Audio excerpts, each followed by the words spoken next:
Μεγάλες γιορτές και πανηγύρις έγιναν αυτές τις μέρες στα Δωδεκάνησα επί τη συμπληρώση δεκαετίας από τις ενώσεις των νησιών με την ελεύθερη πατρίδα.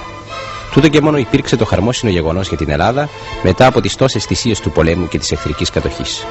Και παρόλο ότι οι τότε σύμμαχοί μας εφούσκωναν με υποσχέσεις κατά τη διάρκεια του πολέμου ότι θα ικανοποιηθούν τα εθνικά και αλυτρωτικά δίκαια της πατρίδος μας, εις το τέλος τα εξέχασαν όλα και μόνο η Δωδεκάνησος ηλευθερώθη αφού δεν μπορούσε πια να μείνει υπό την Ιταλική κατοχή.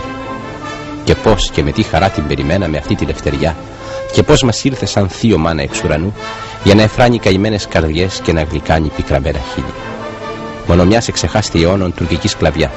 Τυραννίες, μαστιγώσεις, φόνοι, ατιμώσεις, φυλακές, μαρτύρια και εκπατρισμοί που τη συνέχιζε μαζί και με προσπάθεια να ανατρέψει τον ορθόδοξο θρησκευτικό χαρακτήρα των νησιωτών και η τελευταία τύραννος των νησιών, φασιστική Ιταλία.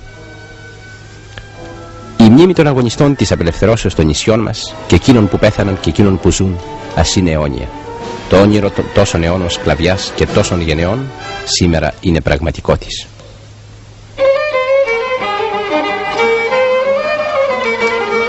Καράβια γαλανόλευκα εράξαν στα νησιά μας. Μας φέραν την ελευθεριά μαζί και τα παιδιά μας. Καράβια γαλανόλευκα εράξαν στο λιμάνι για να μας πούν πως έγινε η Ελλάδα μας μεγάλη.